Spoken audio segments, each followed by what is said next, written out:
সমসাময়িক অনেক নেতৃবৃন্দ আছেন আমাদের চেয়ে মেধাবী, এবং বিশেষ করে হ্যাঁ আমি পরিচিত জায়গা থেকে মিডিয়া বা বিভিন্ন কারণে আমার একটা পরিচিত হয়েছে, কিন্তু এখানে যারা বসে আছে ছাত্র দল, যুব দল, স্বেচ্ছাসেবক দলের, আমি নিপীড়িত হয়েছি আমার গল্পটা কিংবা আমার সিনারিটা সবাই দেখেছে, আর অনেকের আছে তারটা দেখে নেই। এইবার যখন আমি জেলখানা থেকে ডিবির কার্যালয়ে গিয়েছিলাম, তখন আমি দেখেছিলাম যে আসলে বিএনপির সিনিয়র নেতাদের সাথেও কি ধরনের আচরণ করা হয়েছে কল্পনা করা যায় না। কিন্তু বের হয়ে একটা বাস্তব কিংবা ওখান থেকে ভেবেছি যে মানুষ এটা কিভাবে পারে যে এত নির্যাতন নিপীড়নের পরেও আদালতে কিংবা প্রিজন ভ্যানে তার কর্মীদের উদ্দেশ্যে হাত নেড়ে হাসি মুখে একটা আপোষহীন ভাবমূর্তি তাদের কাছে প্লেস করাটা। অথচ এইবার যাদেরকে গ্রেপ্তার করা হয়েছে সিনিয়র নেতৃত্ব থেকে টুকু ভাই তো সামনে আছেন, আরো কয়েকজন ছিলেন ছাত্রদল, আমাদের আরিফ ভাইয়ের নামটা বলে ভাই, জাফর ভাই হাঁটতে পারতেছিল না, ব্লু ভাইয়ের ছেলে, তারপর আমাদের এইদিকে আরো যারা অসীম ভাই, এইদিকে মিল্লাত ভাইয়ের মতো সিনিয়র এবং ডিসেন্ট পলিটিশিয়ান, অনেক সিনিয়র নেতৃত্ব ছিলেন, পার্থ ভাই, আমরা তো একই জায়গায় ছিলাম। এমন কোনো মানুষ নাই যে যার সাথে শুধু দুর্ব্যবহার না, অমানবিক ব্যবহার করেছে। এবং তার মধ্যে থেকে একটা কথা আসলে মাঝখানে একজনের সাথে বলছিলাম, মানে ওই দুঃখের মধ্যে একটা হাস্যকর ঘটনা, যে একজন মানে সম্ভবত উনি চোখ টোক বাঁধা, তো আমাদের বসাইছিল তো ওইটা ইলেকট্রিক চেয়ার, বসো চোখ তো বাঁধা, হাত বাঁধা, আমরা তো যাই না, বসে ওইটাও ইলেকট্রিক চেয়ার, তো চেয়ার তো আবার বসতে না, কাপা কাপা আবার পড়ে গেছে। তারপরে টিম আছে, বিভিন্ন টিম তারা জিজ্ঞাসাবাদ করেছে, তার মধ্যে একটা টিমের একজন উনি বলছে যে ঢাকা ইউনিভার্সিটির আপনার 7-8 সেশনের ছাত্র, তো বলছে যে ইউনিভার্সিটি তুই তুমি করে বলি। উনি আমার কাছে জিজ্ঞেস করলো যে আচ্ছা ভাই, তোর সাথে তো তারেক রহমানের কথা হয়, আন্দোলনেও তো ষড়যন্ত্র আছে, উনি লোকটা কেমন একটু বলতো দিই, তোদের সাথে তো কথাবার্তা হয়। তো এইটা শুনে আমার মানে ভিতর থেকে একটা হাসি পাইছে যে এমনিতে আমরা কি ধরনের একটা নিপীড়নের মধ্যে, মারের মধ্যে আছি, তার মধ্যে উনি জিজ্ঞাসা করতেছে। তো আমি ভাবলাম এই লোকটা কি বিএনপি করেন নাকি। তো যাই হোক, এই কথা বলার মধ্যে দিয়ে আজকের বিষয়ে কিছু কথা বলে শেষ করতে চাই, যেটি হচ্ছে যে আজকের যে আলোচনা, তারুণ্যের ভবিষ্যৎ ভাবনা, ভবিষ্যৎ বাংলাদেশ, এবং বিশেষ করে আজকের স্পেসিফিক বিষয় ছিল রাজনৈতিক অর্থনৈতিক মুক্তি নিয়ে আলোচনা সভা। আমরা যারা এই জুলাইয়ের গণ অভ্যুত্থানের সবাই দেখেছি এখানে যারা আছে, এই জুলাইটা কেন হলো এবং এই জুলাইয়ের অংশীদার কারা, এই জুলাইটা কিভাবে হলো, এই যে আমরা সবাই দেখেছি। একেবারে রাজনৈতিক কর্মী থেকে শুরু করে অরাজনৈতিক মানুষ, তাদের মধ্যে ধরেন বেকার তরুণ কিংবা প্রবাস ফেরত তরুণ কিংবা একেবারেই সাধারণ খেটে খাওয়া শুধুমাত্র তরুণরা, তরুণদের পাশাপাশি বিভিন্ন শ্রেণী পেশার বয়সের মানুষ। আপনারা যদি দেখেন এই যে মৃত্যুর সংখ্যাগুলো, সেখানে যাত্রাবাড়িতে বিভিন্ন জায়গায়, এবং আমি জেলখানায় কারাগারেও দেখেছি, অনেক বলছে বাসের হকারি করেছেন, ডিম বেচতেন, শশা বেচতেন, তারাও কিন্তু অনেকে শহীদ হয়েছেন এবং জেলও খেটেছেন। তো তার এই সব শ্রেণী পেশার মানুষ এইভাবে আসলে কিভাবে এইরকম একটা গণ অভ্যুত্থানে অংশীদার হলো, বিকজ দীর্ঘ 16 বছরের যে ধারাবাহিক অত্যাচার নির্যাতন, সেটা শুধুমাত্র রাজনৈতিক গণ্ডির মধ্যেই সীমাবদ্ধ ছিল না। যারাই ভিন্নমত পোষণ করেছে তারাই বিভিন্নভাবে ভিকটিম হয়েছে, এবং তারা দেখেছে তাদের চোখের সামনে ভবিষ্যৎ কিভাবে ডাকাতি করা হচ্ছে, ভবিষ্যৎ প্রজন্মের যে একটা অনিশ্চিত বাংলাদেশ তৈরি হচ্ছে, সেটা তারা দেখেছে, সেটা তাদেরকে ভাবিয়েছে, যার ফলেই কিন্তু সবাই এই লড়াই সংগ্রামে ঝাঁপিয়ে পড়েছে। লড়াই আমরা বিজয় অর্জন করেছি, লড়াই আমরা সফলতা অর্জন করেছি। লড়াই পরবর্তী যে ইন্টারিম গভর্নমেন্ট গঠিত হয়েছে, আমরা সবাই শুরুর দিকে বলছিলাম আমাদের সকলের সমর্থিত সরকার। এখন কিন্তু যেটা তুষার ভাই বলছিলেন, তার মানে সুন্দর হাস্য রসাত্মক উপস্থাপনার মাধ্যমে সিরিয়াস বিষয়, যে অর্ধেকের বেশি মানে একটা শ্রেণীর মানুষ, তারা তো মনে করছে যে একটা ইলেকশনের মধ্য দিয়েই বাংলাদেশের ফাইনাল আমরা সংস্কার বলি কিংবা গন্তব্যে যেতে হবে। আর একটা অংশ জানে, কিন্তু তারপরেও তারা এটা না বোঝার ভান করছে। তো যারা জানে তারা জানিয়ে দিলে হয়। সেই নির্বাচন সহ সামগ্রিক পরিস্থিতি নিয়েও কিন্তু অনেকগুলো সংকট তৈরি হয়েছে। তো সেই জায়গা থেকে এখানে যে কয়েকজন প্রশ্ন করেছে, যে সেই একই কথাগুলো, যে 16 বছরে যারা চাকরি থেকে বঞ্চিত হয়েছে, যাদের মেধা থাকা সত্ত্বেও বিশ্ববিদ্যালয়ের শিক্ষক হতে পারে নাই, বিসিএস দিয়েও তারা জয়েন করতে পারে নাই, এখনো কেউ কেউ পারছে না, ভবিষ্যতে কি হবে, এবং যেই ভোট এবং গণতন্ত্র না থাকার ফলে এই ধরনের একটা ফ্যাসিস্ট তৈরি হলো, ফ্যাসিবাদ তৈরি হলো, শেখ হাসিনার বিকল্পকে, এই সমস্ত ন্যারেটিভ মিডিয়ার মাধ্যমে বিভিন্নভাবে বলা হয়েছে। তো এখনো মানে ওইরকম একটা ন্যারেটিভ তৈরি করার চেষ্টা করা হচ্ছে যে আমাদের প্রধান উপদেষ্টা নিঃসন্দেহে আন্তর্জাতিকভাবে সমাদৃত সম্মানিত একজন ব্যক্তি, আমরা তো নিশ্চয়ই তার জন্য গর্ববোধ করি। কিন্তু এইরকম কিন্তু একটা ন্যারেটিভ বাইরে সারা হচ্ছে বা তৈরি করা হচ্ছে যে তিনি যেভাবে এই মুহূর্তে দেশকে সামাল দিয়েছেন এইটা কারো পক্ষে সম্ভব না বা সম্ভব হতো না। বাংলাদেশের 53 বছরে আমাদের কোনো নোবেল লরিয়েট কিংবা প্রফেসর ইউনূসের মতো ব্যক্তি আসে নাই, রাষ্ট্র ক্ষমতায় ছিল না, কেয়ারটেকারের দায়িত্ব নেয় নাই। তো ওই সময় কি বাংলাদেশ চলেছে না? বাংলাদেশ কি একেবারে জাহান্নামে চলে গিয়েছিল? বা বাংলাদেশ একেবারেই একটা সংকটের মধ্যে থেকে আর উত্তীর্ণ হতে পারে নাই, পেরেছে। ভালো মানুষের লিডারশিপ আমরাও চাই, কিন্তু এই ন্যারেটিভগুলোর আসলে আমাদের জন্য আবার নতুন একটা শঙ্কা তৈরি করে যে আবার একটা ন্যারেটিভ তৈরি করা হচ্ছে কিনা, যে বিকল্পকে ইলেকশন দিয়েই বা কি হবে। এবং রাজনীতিবিদদেরকে যেভাবে আমরা দেখতে পাচ্ছি চরিত্র হনন থেকে শুরু করে তাদের ক্যারেক্টার অ্যাসাসিনেশন করা হচ্ছে, এখানে বেশিরভাগই তো ছাত্র দল, যুব দল, স্বেচ্ছাসেবক দল, তাদের ভাইয়েরা। আপনারা সাইবারের বিশেষ করে অনলাইনের স্পেসটা লক্ষ্য করছেন কিনা? এখন মেইন স্ট্রিম মিডিয়ার চেয়ে day by day social media কিন্তু শক্তিশালী প্ল্যাটফর্ম হচ্ছে। আমরা অনেককে প্রমোট করি, আমরা অনেক একটা প্রচার করি, আবার দেখা যায় কয়েকদিন পরে কোনো কারণে তারা নিজেদেরকে একটা রাজনৈতিক কাল্ট হিসেবে কিংবা একটা জায়গায় নিয়ে গিয়ে আবার তাদের ইন্টারেস্টের জন্য আমাদের এগেনস্টে দাঁড়াচ্ছে। এখন বিএনপির মহাসচিবের মতো মানুষকে নিয়ে ভিডিও বানাচ্ছে, মন্তব্য করা হচ্ছে সে ভারতের দালাল। সালাউদ্দিন সাহেবের মতো মানুষকে বলা হচ্ছে, শামা ওবায়েদ কিংবা রুমিন ফারহানাদের মতো উচ্চ শিক্ষিত ভাইব্রেন্ট উইমেন লিডারশিপ, তাদেরকে নিয়ে কথা বলা হচ্ছে। এইটার ডিফেন্সে আপনাদের প্রথমত আপনাদের দলীয় পজিশন থেকে আপনারা আসলে এগুলো কতটুকু ডিফেন্স করেন আমি খুব বেশি সংখ্যক লোকের কমেন্টস বা আমি প্রত্যুত্তর দেখি না। তো এই বিষয়ে আপনাদের একটা পলিসি থাকা দরকার। এবং সোশ্যাল মিডিয়া সহ অনলাইনে এখন কিন্তু বাকযুদ্ধটা বলেন, তর্ক যুদ্ধটা বলেন, অনেকখানি অনলাইনে চলে গেছে। এইখানে আপনাদের একটা বড় দল হিসেবে, বড় প্ল্যাটফর্ম হিসেবে আপনাদের প্ল্যান আছে হয়তো, তারপর আপনাদের এইখানে একটু মনোযোগ দিতে হবে। অনেকে ভিলেন বানানো হচ্ছে, দেখবেন বিভিন্ন ফেক পেজ। যেমন একটা বিষয় আপনারা জানেন কিনা, জুলাই কেন্দ্রিক যে বিভিন্ন প্ল্যাটফর্মগুলো বেশিরভাগ কিন্তু শিবিরের ছেলেদের প্ল্যাটফর্ম, যদি দেখেন বিভিন্ন সংগঠনগুলো। তো এখন জুলাইয়ের তো যদি আমরা বলি যে সবচেয়ে বড় stakeholder BNP, Chhatra Dal, Jubo Dal, BNP, because তাদের 16 বছরের এই সংগ্রামটা কিন্তু এই পাটাতনটা তৈরি করেছে।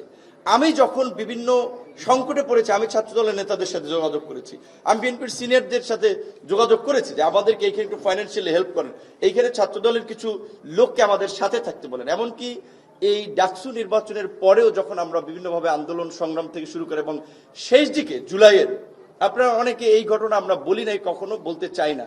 নাসির ভাই ছাত্রদলের আছে, তারা জানুক, যেদিন শেখ হাসিনা রাজাকার মন্তব্য করে সমস্ত শিক্ষার্থীদেরকে এক প্রকারে ক্ষুব্ধ করেছিল, সেদিন রাতে আমরা তাদেরকে বলেছিলাম যে এই ছাত্ররা যেই স্লোগান দিয়েছে ছাত্র লীগ এখানে হামলা করতে পারে, ছাত্র দলকে এখানে ভ্যানগার্ডের মতো দাঁড়াতে হবে, প্রয়োজনে ছাত্রলীগও মরণ কামড় দেবে, যুব দলও যেন আপনার প্রয়োজনে নীলক্ষেত কিংবা শাহবাগে অবস্থান নেয়। সালাউদ্দিন ভাইয়ের সাথে আলাপ করেছি, উনি বলছে চেয়ারম্যান সাহেব এভরিথিং নোজ।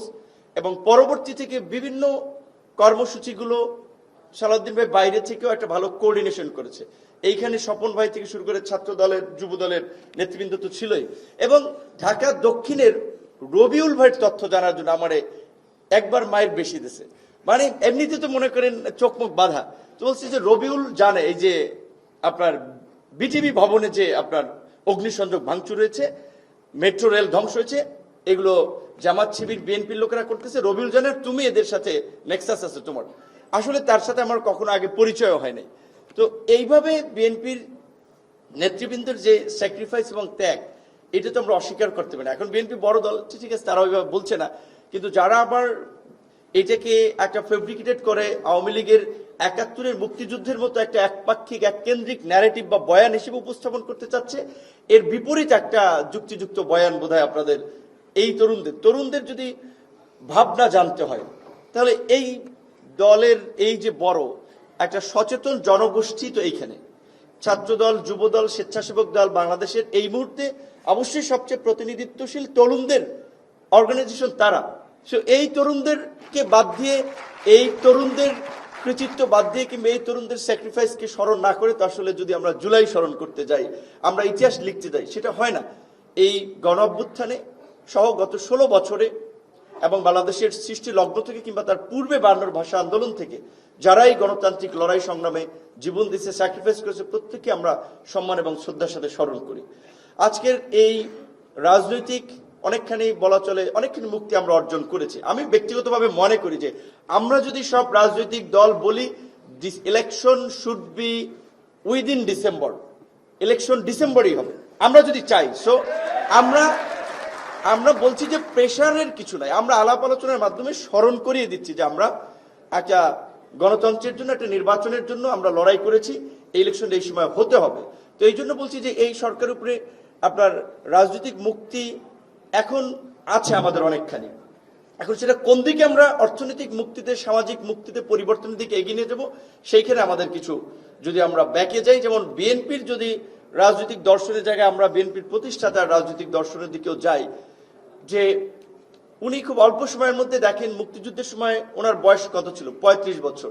সে সময় কিন্তু তিনি আপনার বাঘা বাঘা নেতাদের ভিড়ে কিংবা তাদের নিঃস্বতার মধ্যেও কিন্তু তিনি ঘোষণা দিয়েছিলেন উই রিভল্ট। এটা কিন্তু একটা বড় ঝুঁকি, বড় সাহস এবং দৃঢ়তা ছিল। এবং সে সময় তিনি সেই অনিশ্চিত সময়ে হ্যামিলনের বাসিওলার মতো আবির্ভূত হয়েছিলেন। আবার মুক্তিযুদ্ধের পরে তিনি পেছনের সারিতে চলে গেছেন, তিনি ফ্রন্ট সাইডে ছিলেন না। আবার যখন 75-এর সময় জাতির এই সংকট দেখেন, তার লিডারশিপ কিংবা তার সততা, তার ইন্টিগ্রিটির প্রতি, তার বাহিনী থেকে শুরু করে জনসাধারণেরও এত একটা পজিটিভ ধারণা ছিল, যার ফলে কিন্তু 75-এর এই অনিশ্চিত গন্তব্যেও আবার তাকেই কিন্তু সিপাহী জনতা সামনে নিয়ে এসেছিল। এবং তিনি যখন রাষ্ট্র ক্ষমতায় অধিষ্ঠিত হন তখন তার বয়স কত ছিল, 39 বছর। তো সবচেয়ে তরুণদের মানে সফলতা, রাজনীতি, অর্থনীতি, প্রতিরক্ষার একটা জ্বলন্ত উদাহরণ কিন্তু জিয়াউর রহমানের রাজনৈতিক দর্শন এবং পলিসি। বিশেষ করে যেমন দেখেন আপনার তিনি বুঝতে পেরেছিলেন যে বাংলাদেশের মতো এরকম যুদ্ধ বিধ্বস্ত দেশকে বিনির্মাণ করার জন্য আমাদের কৃষিতে বিপ্লব ঘটানো দরকার। তিনি আর্মির লোক হয়ে জুতা কাপড় চোপড় সহ নেমে গেলেন খাল খনন কর্মসূচিতে, যেটা কিন্তু বাংলাদেশের কৃষিতে একটা গুরুত্বপূর্ণ ভূমিকা রেখেছিল, যার ফলেই কিন্তু আজকের এই বিভিন্ন ধরনের সেচ প্রকল্প পরবর্তীতে সেটা বিভিন্ন দেশেই আপনার আমাদের একটা মানসম্মত কৃষির জন্য আমাদের বৃষ্টির উপরে নির্ভরশীলতার বাইরে যে বিকল্প ব্যবস্থা কৃষকরা উপলব্ধি করে সে ব্যবস্থা নিতে পেরেছিল। আমরা আজকে রেমিটেন্সের যে কথা বলি বা আমাদের বৈশ্বিক শ্রমবাজারের কথা বলি, এইটাও কিন্তু ওপেন করার ক্ষেত্রে সবচেয়ে অগ্রণী ভূমিকা পালন করেছিল জিয়াউর রহমান। গার্মেন্টস সেক্টরের কথা বলা হচ্ছে। তারপরে আমরা যদি প্রতিরক্ষার দিকেও যাই, প্রতিরক্ষার ক্ষেত্রে দেখেন যে উনি আপনার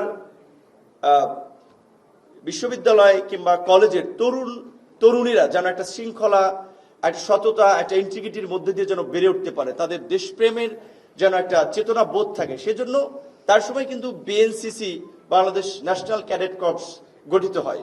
এবং এর মধ্যে দিয়ে কিন্তু তরুণদের মধ্যে একটা শৃঙ্খলা বোধ, সততা, ইন্টিগ্রিটি, এটা আমরা দেখেছি। এবং কিছুদিন আগে তারেক রহমানও কিন্তু বলেছিলেন যে আমাদের তরুণদেরকে আবার আমরা বিএনসিসির মাধ্যমে আবার আমরা ভাইব্রেন্ট করব।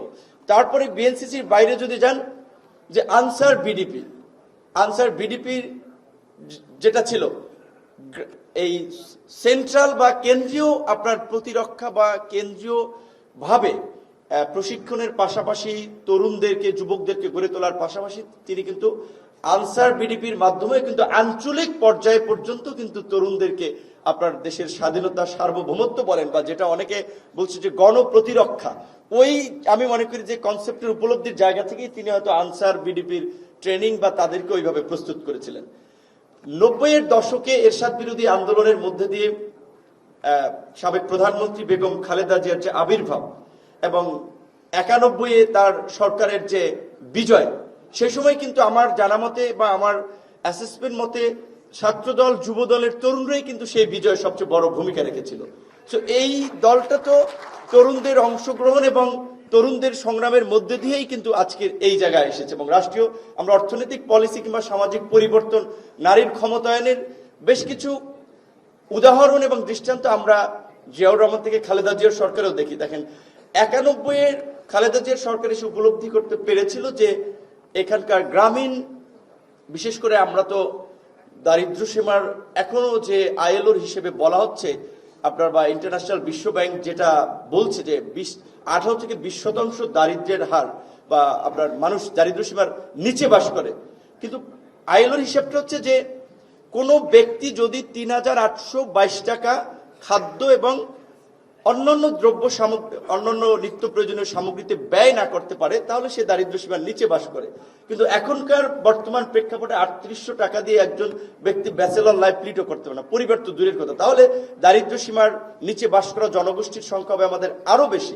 ঠিক একইভাবে আমরা যদি বেকার জনগোষ্ঠীর কথা দেয়, যেগুলো আইএলওর হিসেবে বলা হচ্ছে শিক্ষিত তরুণ হচ্ছে আপনার ২৮ লাখ। আইএলও বলছে যে সপ্তাহে যদি কেউ ১ ঘন্টা কাজ করে তাহলে তাকে বেকার বলা যাবে না। কারণ আইএলও হয়তো ইউরোপের স্ট্যান্ডার্ডে হিসেব করছে যে ১ ঘন্টা কাজ করলে ইউরোপের স্ট্যান্ডার্ডে হয়তো কোনো মানুষ টাইনে টুইনে ১ সপ্তাহ চলতে পারে, কিন্তু বাংলাদেশে তো একদিন কাজ করে পরের দিন চলা যায় না। তাহলে বাংলাদেশের যদি প্রকৃত বেকারের হার দেখি, শিক্ষিত বেকার সেটা ২৮ লক্ষ থেকে আই থিঙ্ক মিনিমাম হইলেও আপনার ৬০ থেকে ৭০ লক্ষ হবে।